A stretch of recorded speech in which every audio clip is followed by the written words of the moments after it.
So that's why the end name.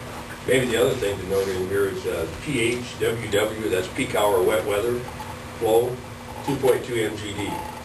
That's what we've seen so far today at the plant. When we get those kinds of flows, it pretty well overloads the plant today, and then we could end up out of compliance.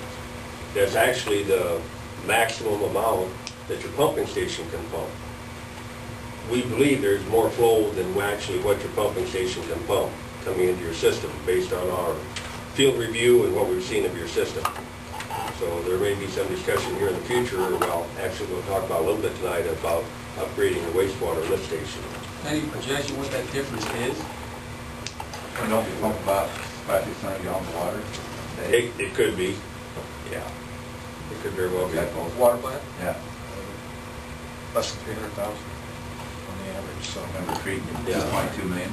But I guess That's during heavy rain. yeah, when you start talking estimate, it doesn't take much to fill up an 8-inch pipe. A few roof drains can fill up an 8-inch pipe and add a few hundred gallons to your system. When you mentioned 500, it could be 500 more. Right now we're pumping 1,500, I think, 1,500. 1525 out of the pump station. per So gallons per minute. there could be another 500 gallons per minute in your system. We don't know at this point. One of the ways we're going to handle this, and then again we'll talk about this a little bit in the future, is the equalization. If you recall, remember that one manhole I showed you with the overflow in it? That's probably where the rest of it's going. When the pump station can only pump 1,525, the pipes fill up, and eventually it all runs over that. There's one other location, and we'll talk a little more about that when we show you the sewer map, where basically the northwest part of town and the southwest part of town all come together. And at that point, that manhole very frequently blows its lid, and we lose an unknown amount of water in there. Conversely, however, water goes in that hole. So we may be losing it, and we may be gaining. And ultimately, it goes down there and runs out that overflow until the pumps can catch up. And once it gets to 1,500 gallons a minute, the pumps pump it to the plant. And part of, as Al was saying, part of the problem with the plant occurs when there's really, really high flows. When the flows are under control within design, the plant is a lot less difficult. And we'll kind of talk about that a little bit more here. One of the things we want to do is review the alternatives that we've talked about in the past, and we also want to go through them briefly here tonight and talk through the whole thing.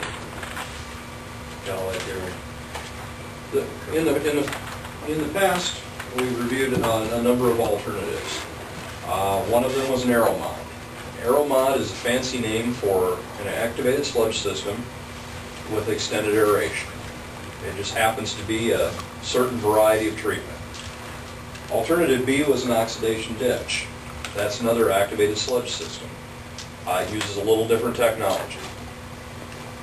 Both the Aeromod and the oxidation ditch have a really good tolerance for the high flows. They tolerate high flows and low flows very well, and that's why they were looked at. Alternative C was to upgrade the existing RBCs, but to deal with the high and low flows, because that does cause a problem with the RBCs, they had added primary clarifiers, very large concrete tanks that help attenuate that flow a little bit and allow those RBCs to do their job better. And then existing final clarifier too, I believe. That's correct. One additional clarifier at the end, because if the existing clarifiers are overloaded and DNR says you've got to have it. All of these included additional sludge storage and treatment, which is required by the DNR, as is Alternative D. Alternative D we've developed working with the subcommittee and the mayor and Bob and Dwayne and Alvin. And that largely is to try to rehab the existing plant with one big key. The difference between C and D is we added flow equalization. Flow equalization is largely a large earthen basin that when the days come that you have to pump more than the plant can handle, it goes in this basin. And as you remember, flow eventually tapers off. When the flow tapers off, we then treat it. We put it through the plant, instead of building those clarifiers and adding all that equipment. With that, we'll run through these kind of quick. We talked about most of this process flow diagram for the aero mod.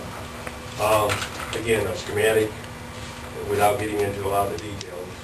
Here's a photograph of the Shelford aero mod system. Again, a possible plant layout working within the existing footprint for the aero mod system. The alternative B, the oxidation ditch process. Again, without getting into the details of the process. Picture of a large oxidation ditch setup. Here's one for Osage, which I believe was one of the ones that the folks had visited.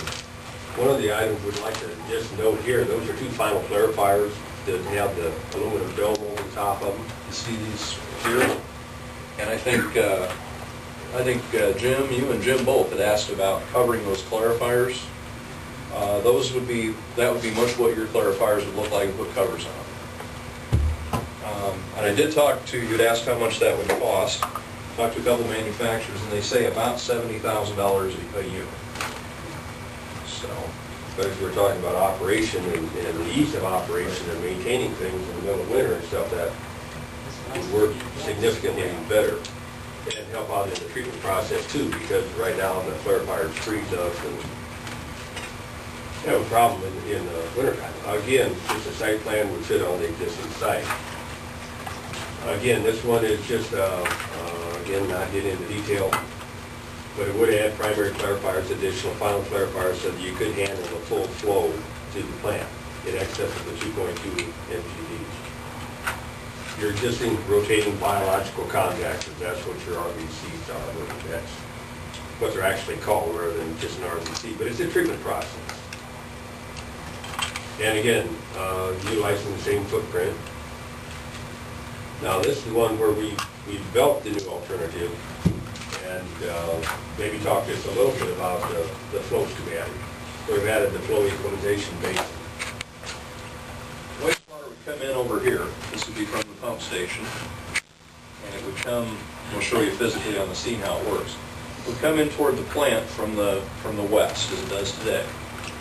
There would be a control structure in here that would allow the water beyond a certain number of gallons per minute to flow into that equalization basin. On days when it was too high, it flows in. After the water goes down, it gets put back in the system, taken back to the headworks of the plant. Headworks is where we remove the grit and things like that.